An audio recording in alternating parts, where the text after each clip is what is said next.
It's another history in the United States. They call that part of United States where the Baptist where the Baptist works, the New England, because they came from England and they are English people, so they call it now New England, but it's the United States. Yeah, they say that today about 3/4 of all Baptists in the world are found in the USA. Yeah. 3/4. So it's only 1/4 in the rest of the world. And they call them and they were also one of, it's a time of rejection and persecution. That's why they grew so much. But it was also one of rejection and persecution that they experienced there in the USA.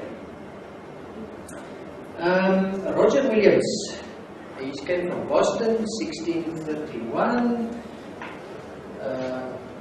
Now it's back to because we are now going to what's Quakers? The Quakers, we will just talk about them. They have some values of simple lifestyle, community, stewardship, things like that. They challenge normal life. Okay. And they like services of meditation. They call it, it's a group, but they're also Baptist. But they call themselves the Quakers, but they are different than the rest. There were some divisions. You will see here from Roger Williams, 1631. He was banished and he started Massachusetts and the separation of church. And he believed in the separation of the church and the state. He established a church system there supported by the state. No room for dissidents such as Baptists and Quakers. They didn't keep place for them. But that was now the general church being understanding of church. And the Baptists and the Quakers was... Okay, then 1636, Roger Williams founded the Rhode Island colony for the Israel. He was there in 1639. That some Baptists formed a church in Providence. Probably the first in America, 1639. English. We did the English. Yes, now we are in America. Now we go back to the States, to the United States part. So I think the important date is year 1639. So they start in the USA as it is now.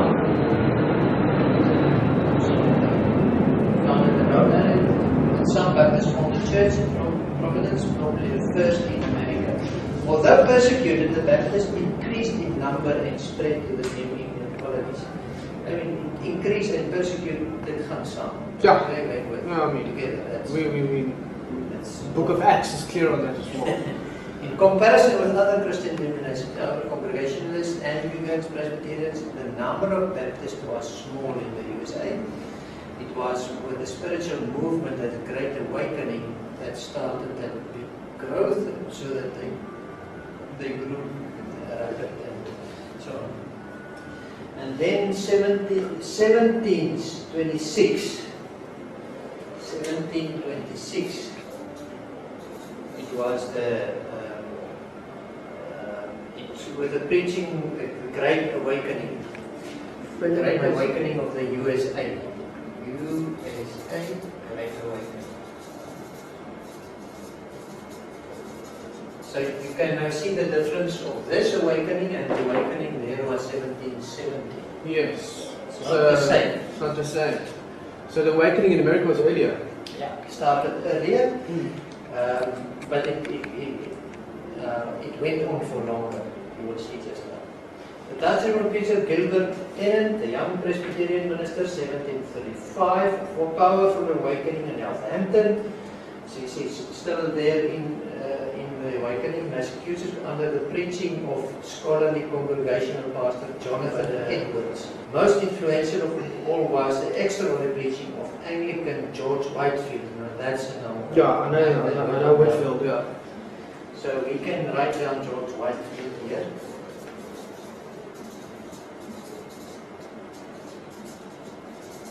he was very enthusiastic preacher. They threw him with everything, but he just continued preaching. And 1740 was the peak. Was the peak of the just give you some idea. The Baptists were the greatest beneficiaries of the Great Awakening. So the most Christians went to the Baptist church in the Awakening. On noticing how many of the converts became Baptists, look at what said Whitefield. My chickens have turned to ducks.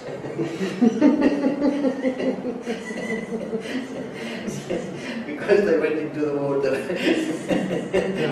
My chickens turned to ducks. I don't like the word my, but in any case. It's not ours. The number of Baptist churches throughout the colonies rose dramatically in the generation after the revival. Now, from 96 to in 1740 to 475 in 1780,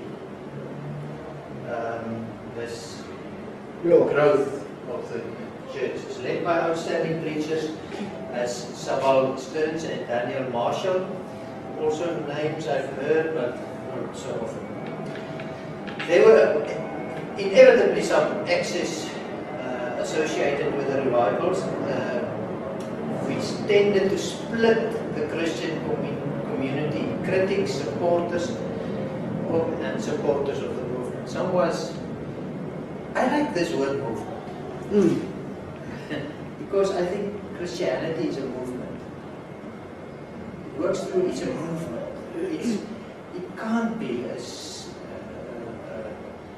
fixed structure. It's a movement. It expands, it's moving, and it's changing the world. And it's going from me to you, to you, to you. It's moving between us. And it's the Spirit moving through us outwardly. And it is not always the same. Because needs from time to time also differs. So I love the word movement, but that's me. I don't say. Baptists too split into the regular and the separate churches.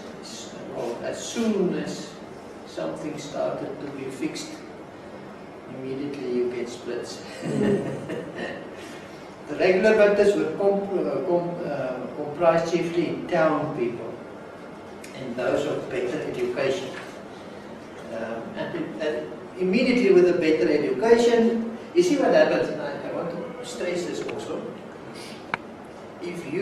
It's also through a lot of research. If you are a leader, you have a structure. You see, we are a pastor. We follow the pastor. We follow the leader instead of God sometimes. But that leader don't have all the gifts. You only have some of it. He has strong ideas about things and things that work for him.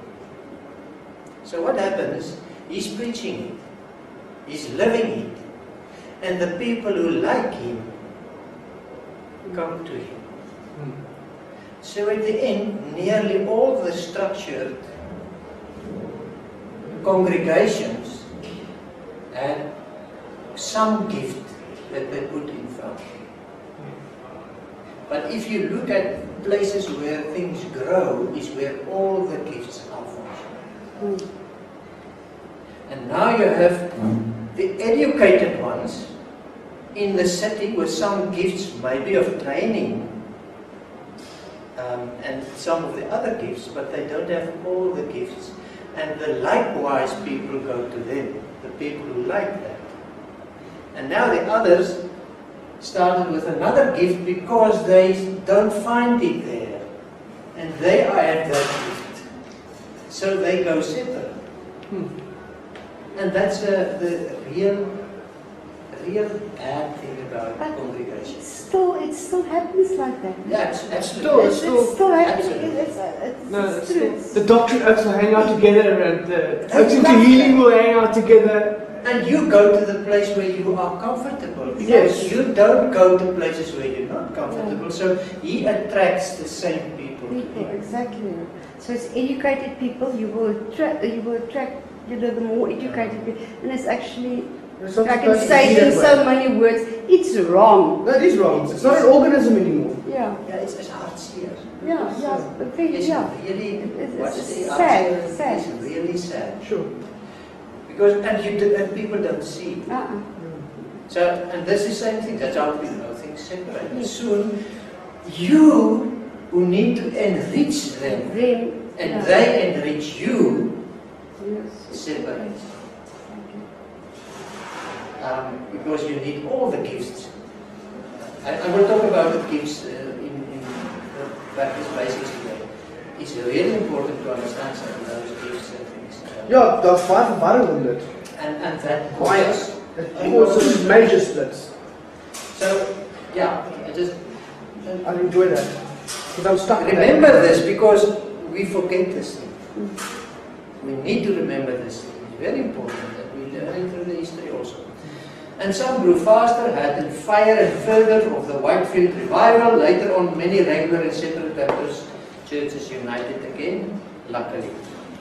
The latter part of the 18th century into the 19th century, American churches experienced a number of revivals. The Great Revival was at the end. And later on, we had the Great Revival. The Great Revival. Now, this is another one because that revivals and the awakenings there Mm-hmm. died down, and then in 1800 also was the Great Revival. And that was just for the Great Revival. Not very well organized, but 18 to 1803 gave a further impulse to Baptist growth. In the period leading up to the American Revolution, 1776, around here, the USA, put it 1776, USA at this revolution. Now we're going to talk about this quite a bit. Because they influenced a lot the Baptist Church. That's where the Northern and Southern Baptists separated. Independence from British were the forefront of the struggle for complete religious liberty, separation of church and state, with the Constitution of the independent United States of America was adopted. It included no religious state clause. That means that the government cannot influence the churches. They function separately. Was the first of modern states to experiment with the novel idea of completely separating church and state, allowing full religious liberty and providing no state support for religion. See, even in Germany today, the state is still paying the churches. The churches. Which probably helps for them. I mean, Part of your tax. But I mean, it's one part of your tax that you are giving is going to the church. Baptists played a major role in bringing about revolutionary policy. Now, the revolutionary policy, and we can say a lot about the Declaration of Independence of the USA on Christian basis. If you look through that thing, it's biblical. It's amazing how much this influenced the world. Much more than we thought. That's more because if you live from a faith basis of love, truth, and biblical value systems, the whole system functions. Somebody gave, I'm just going a bit off, detour a little bit, but it's a nice story. There's an article written by an Indian theologian, Mangawali. Dr. Mangawali. He wrote this article. He was looking at that big earthquake in Haiti. And he saw 200,000 people died in Port-au-Prince. Port-au-Prince had 1 million people more or less. The city. And a fifth of the city died in that earthquake. And it was 7.5, I think, if I remember correctly, on the Richter scale. So now he compared it with the earthquake in California. The same type of earthquake, the same way of going, and in California was 5 million people. And 36 people died. Yo. So he asked the question, why? And I can't go into all the details. But it goes like, in California, with the Declaration of Independence, the way people think of truth, etc. The consequence of that was that 99.8% of all buildings was built according to the rules. Yeah. And this is When they look at trends where everything is running on bribes, it means that when they investigated, 99.6% of the houses was not built, and when the earthquake came, they just tumbled down. And people died. Your faith has consequences in your social and your life. So don't underestimate the influence that the church, or put it this way, children of God can have in writing the politics of a country and the way that the country functions. The Christian engineers and the people understanding science, the way that they constructed everything on a Christian belief system. Or worldview, whatever you want. And where the universities teach them that way. But now in the modern USA, you don't have that. they took God out of the system. Right. So now what is happening, there's about 5,000 to 6,000 engineers going into jobs in the USA without the basics. They try to uphold a certain value system, but the value system is hollowed and they have a foundation. So any greed or any attack on that system makes it tumble. What is happening here and in the faith of people, they are connected. And people don't see, they are blind. And the church needs to show the world, if you go on blind, you're going the wrong way. There is light for business, for economics, for politics. There's light. And we need to bring the light into it. That's why we need Christian artists, Christian politics, Christian people in the politics and everywhere.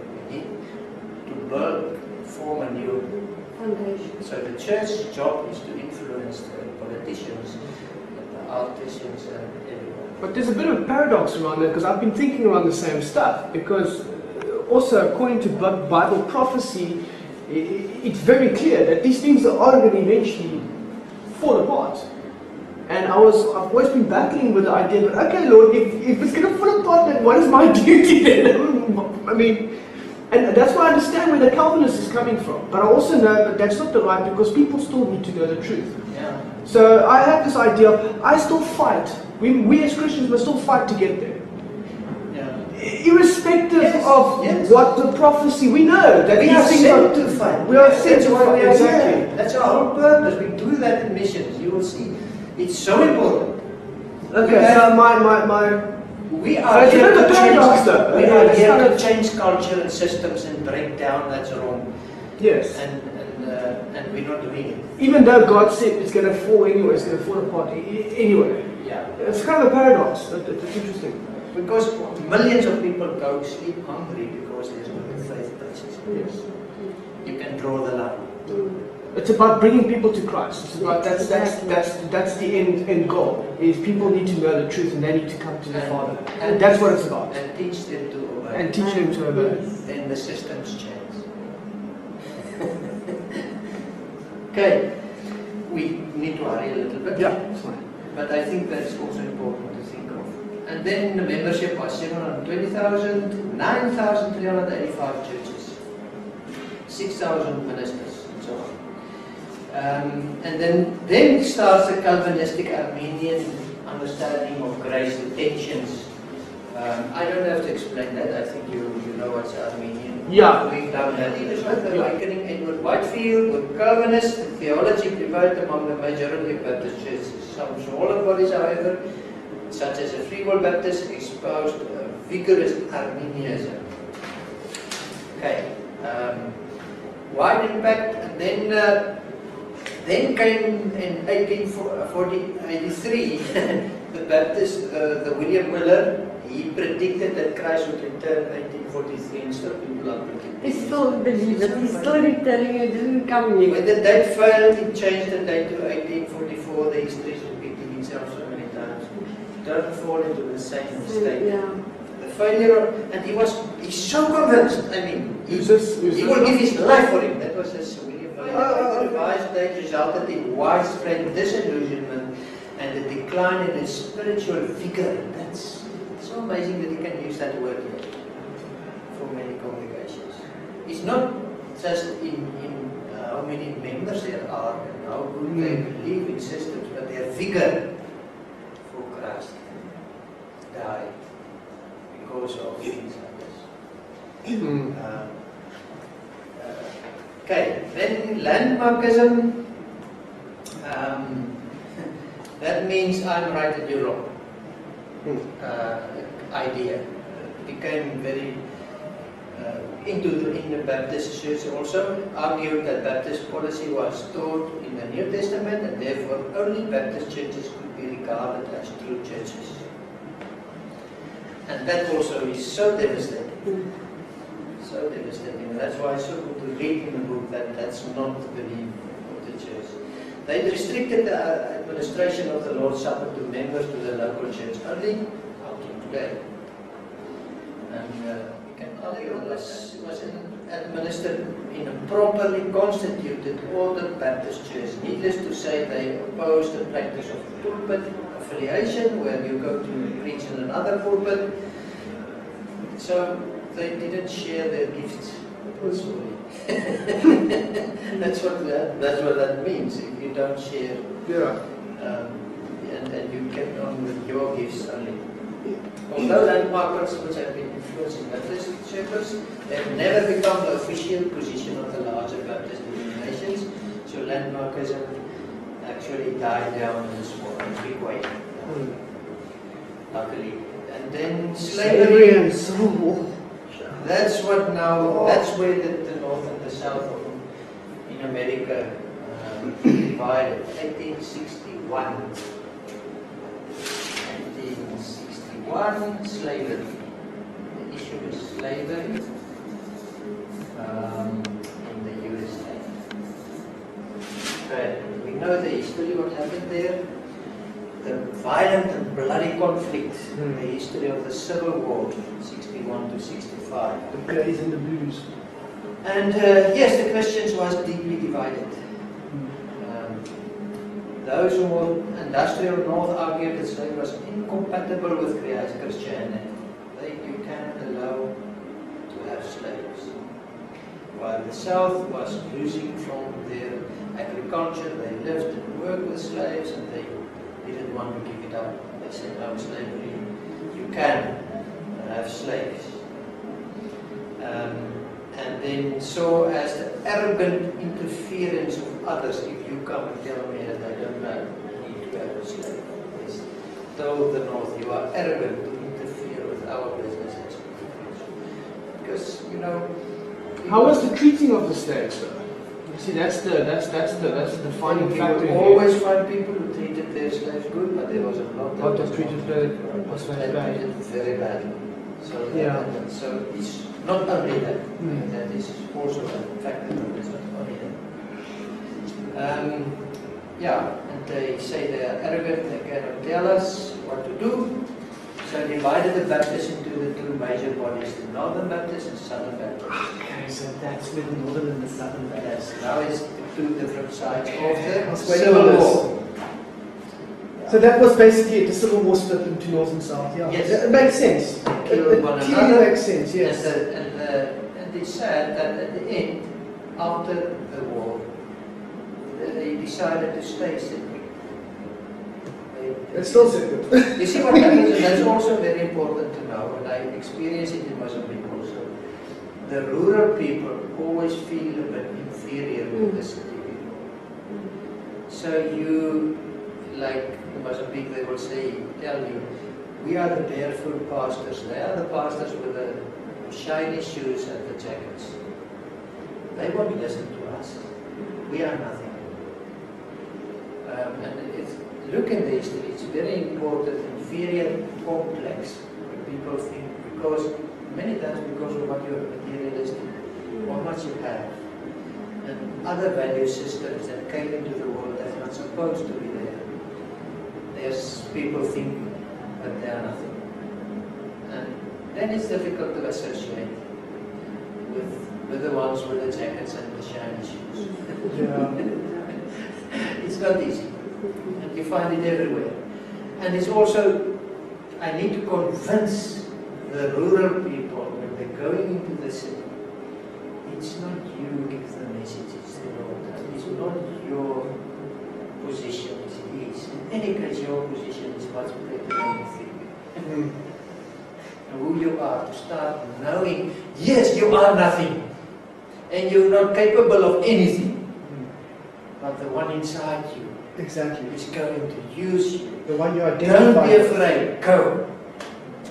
It's a very important message. You learn it through the history. In any case,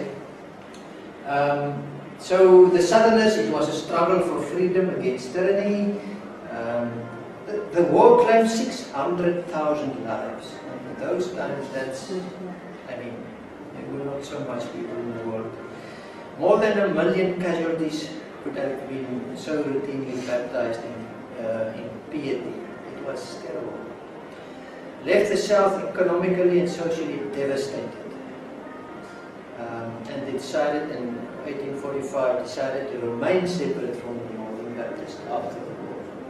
Maintain their education and missionary enterprises. But now, and they don't have enough resources to continue with the awakening. We remember they started with mission work. Now it was very difficult. Sorry, just a quick one. Did the North and the South have different theological stands, obviously, as well? On slavery? On slavery. And So it was only basically slavery and righteousness. Yes. That was their... That was the okay. rest of 100%. So that makes sense. Okay. And now we can learn how things... Now you can go and you can investigate there. How did the Jews divide? Why? How can one issue divide a whole church? That 99 issues and they believe the same. How can one of the issues divide the church? The Dutch Reformed and the Reformed church, they divided because they didn't, they couldn't agree on the songs to sing in the church. So anyway, so one of the surprising developments of the post-war period was the remarkable growth of the Southern Baptist Convention to become the largest Baptist association in the world. In that suffering, the Southern Baptists really grew. Not in materialistic things, but in people. And if you have people, things happen. Okay, and and the 1900 they came to more or less their peak. It's the peak of the USA. Not so much the northern part, but in the southern part. That's why the Southern Baptists are so strong today. The Southerners was a struggle for freedom. Yeah, okay. Finish with that one. Okay, the largest Protestant denomination in the country, starting off as a church of the poor and often illiterate. You see, that's the rural people. Developed an impressive array of institutions. Just 1902, you can read there, 36 Baptist colleges, universities with 12,000 students, 7 theological seminaries, 1,000 students, 29 colleges for women with a combined student body of 400,000 institutions, learning of African and Native Americans, with 5,000 students, 64 preparatory schools, academics with 12,000 students, so you can continue. Altogether, grand total 169 educational institutions like schools, with more than 54,000 students. Okay, and then comes the time of the modernism and the fundamentalism, the issue that we touched on last time also, the corrosive acids of modernity. With the Darwin evolution, That was a problem. somebody gave me this little picture of that time.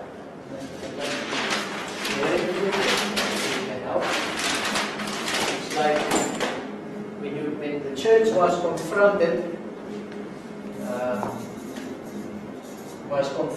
with Darwinism. It's like the ostrich put his head in the soil. They didn't want to sleep. They kept quiet. And ideas have consequences. So keeping quiet also had the big consequence of the church dividing.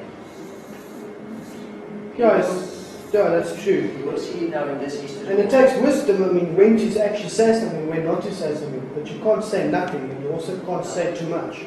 So now that people started looking at the church as saying nothing, you don't have that standpoint. And some people will say they are not spiritual anymore. And the other people will say, you didn't accept Darwinism and the science. And then you get the separation at the end of spiritual and what is it? Secular? Secular. It's a great divide between The two.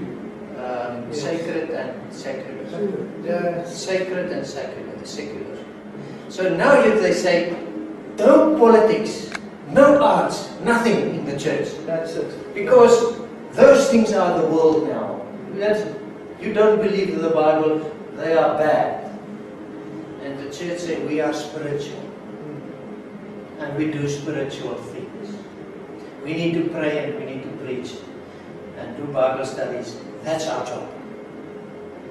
We have to evangelize. Politics and all those things are for the world and they are bad. And they separated what should have been together. Because you can't have politics if you don't have faith underneath it. The politics and you can't have spiritual life without a life from Monday to Saturday. I know it's something that Spurgeon fought with a lot in. It took such a toll on him fighting atheism and Darwinism at the time. He actually got quite ill, as far as I know. God took the whole world with its politics and its arts, all of you, from Monday to Saturday, not only Sunday. And He wants a relationship through the week with everything. If you are a politician, you are a Christian politician in the first place. And God needs to be in the politics, otherwise it will be chaos. God needs to be in the science, otherwise you have chaos. And he's there. But now the churches and the thinking of people are separate. The secular divide is killing us. Now people think church is on Sunday. But church is in the week. On Sunday we rest a little bit and be encouraged. Yeah. But what we do is on Monday to Saturday. That's where we are church. That's where we are in the whole community, influencing the world. Not on Sunday. On Sunday we rest. The hard work is from Monday to Saturday. In the politics and in the arts and in the hospital and in the school, wherever you are witnessing and you are working and you are church there. Because you are the church, not the building in any case. So the church is intermingled in the whole community. Yeah. That's what the church is there everywhere. If I ask somebody in Mozambique, where's the church on Monday? They say, oh, there's no meeting, there's no church. That's the way we think. Yeah. But on Monday, the church are there in the whole community. On Sunday, we just come back and we rest a little. Now you've got liberalism and you've got fundamentalism. And that's what the history tells us. Yeah. Because the way of the reality of God, if you take that out of the science, it's totally messed. And when you take the reality of God actually and His working in the world out of the church, It's also nothing. also, we need both. More acceptable to the modern scientifically trained mind. They accepted only those things that are more acceptable. They believe more in miracles. And only the things that they could explain in the Bible, they say this is what happened, and the others are only stories. You get all those things we know about. Emphasizing inerrancy of the Scripture, deity of Christ, the virgin birth, substitutory nature of atoning death, the bodily resurrection. All of these things they say is not true. The imminent and the personal return to the earth, those things. So the fundamentalist and the liberalist. So a lot of splits came into the church. The Baptists divided. The Southern Baptist Convention was initially less affected, but later on, but they are more conservative than the northern ones. Towards the end of the 20th century, there were those within the SBC who received that unsound theological views were making dangerous inroads in the denomination, especially with the theological seminaries, as is happening today. Say again? As is happening today. What's a strong concern that all those ideas going into the seminaries. A strong conservative drive was initiated to remove the positions of influence from those liberal theologians, and that caused a lot of ill feelings and withdrawals. And it really didn't do the church very good. This has not prevented them, however, from experiencing ongoing growth in the Southern Baptists and exercising considerable influence in the life of millions of American people. Very interesting. But yeah, the church that fight is still on. No, I don't think it's ever going to stop until he comes back. Or when there's another awakening. Yes. Which I think is coming. We can see in the history of Canada, there was one man who was really deep touched by things and said, this cannot be like this. And he said, the church don't have the zeal that it needs to have. And he started preaching, and the Great Awakening started. So, I mean, that's what we can pray and work for. Or we can just throw our hands in the air and go and stop. That's so. And I believe we can. The Lord wants to do something. All these questions about secular and spiritual. You know where I learned that it's one.